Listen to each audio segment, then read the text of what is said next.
California Governor Gavin Newsom is picking a fight with America's most popular podcasters.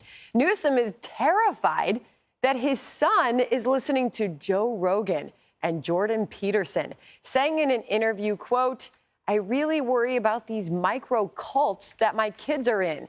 My son is asking me about Andrew Tate, Jordan Peterson, and then immediately he's talking about Joe Rogan." And I'm like, here it is, the pathway. It comes as no shock. Joe Rogan has recently blamed Gavin Newsom for ruining California.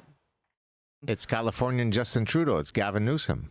The problem is he did such a bad job with California. It's they're so vulnerable. It's madness. Yeah. There's so many businesses that are closing down. They don't want to be a part of it anymore. Like, hey, we need to take care of disenfranchised people, but we also need to make our streets safe, and we have to stop crime. And there's none of that. There's like more ridiculous laws, more lax on crime, more money for the homeless people. Give them free drugs. Give them needles. They need clean needles. Like, what? Greg, what do you think about Gavin Newsom lamenting that his son This is wonderful. First of all, let's examine what a cult really is. A cult tells you who you can and cannot talk to. It ostracizes people that aren't in the cult. That is not Jordan Peterson. That is not Joe Rogan. They actually go out and interview people, and they tell people to talk to different people. I don't know enough about Andrew Tate, but I want to quote Scott Adams, because this is a really smart point. The more that the left tries to raise the children of the right, the more Andrew Tate will be raising children of the left.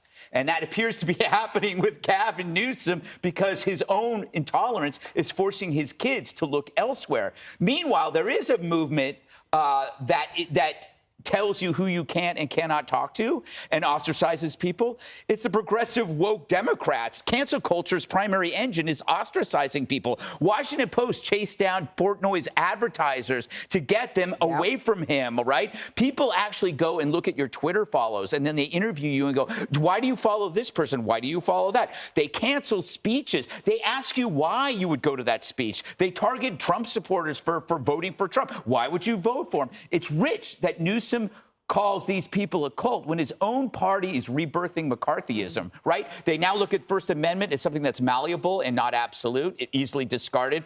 Gavin should look in the mirror and not just to check his hair.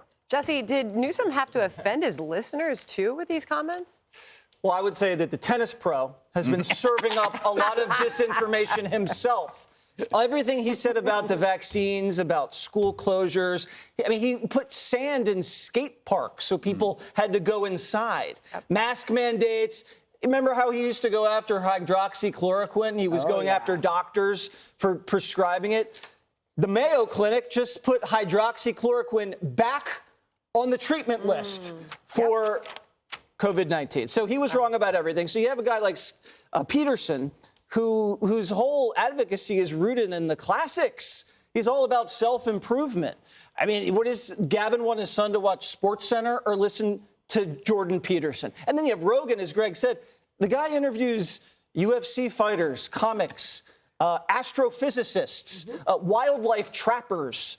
There's nothing controversial about him. All he does is listen.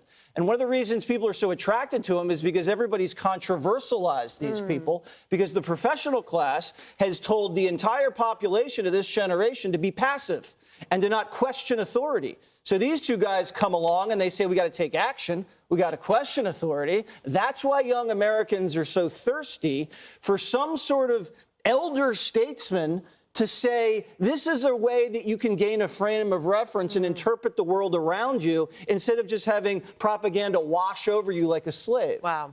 Harold, does it concern you that a Real Clear Politics poll just revealed that nearly half of Democrats say free speech should be legal only under certain circumstances, and 34% of Democrats say Americans have too much freedom?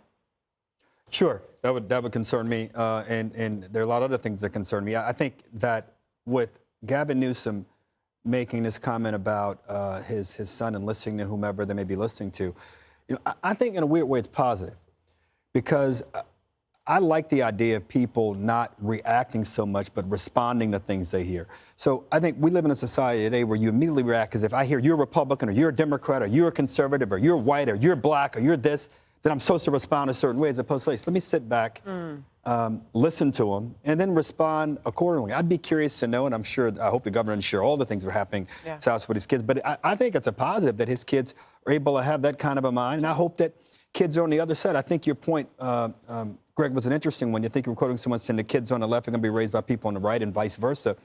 Look, I grew up and I listened to all kinds of political thought. I listened to all kinds of political leaders. I was intrigued by Ronald Reagan growing up. My dad was in Congress. He sometimes didn't like Ronald Reagan and they would battle a bit when he was in Congress. But I listened and read. I think it's the only way you can grow. And there are some things that Joe Rogan say might be out of bounds. I don't know. Maybe there are. There's some things that people that I like or agree with more likely not out of bounds at times, probably so. But that's the beauty of being an American and being able to listen to and hopefully respond after you listen. Judge, your thoughts? You know, if you think that Joe Rogan and Jordan Peterson are part of a micro cult, well, the Democrat Party is a macro cult. And it's evidenced by the fact that almost half of the party says that free speech should only be under certain circumstances. Folks, that is totalitarianism. That is what Democrats are thinking. They say that government has a responsibility to censor hateful social media, 75%. So when the government was censoring hydroxychloroquine, which Jesse just brought up is like back on the list again of something that we can take, the government was wrong and they censored us. And what's going on here? I don't know what Gavin Newsom is so afraid of. That his son might think for himself, that his son might have two different points of view. And the idea that, you know, the left is so radical that anything that isn't woke is considered conservative. So if you're not cuckoo left, you're a conservative. And that's why right now we're seeing a 20-point lead of Trump over Biden as it relates to the young people. And by the way, they are totally ignorant of the law, of the Constitution. There's nothing in the Constitution other than, you know, calling people to riot or yelling fire in a crowded theater that says that we can't say whatever we want. People are crawling through the borders of this country so that they can say whatever they want. And this Democrat totalitarian party wants to shut Americans up. We can't afford that. All right. Thank you very much for that, Judge. Hey, everyone. I'm Emily Campagno. Catch me and my co-hosts Harris Faulkner and Kaylee McEnany on Outnumbered every weekday at 12 p.m. Eastern, or set your DVR.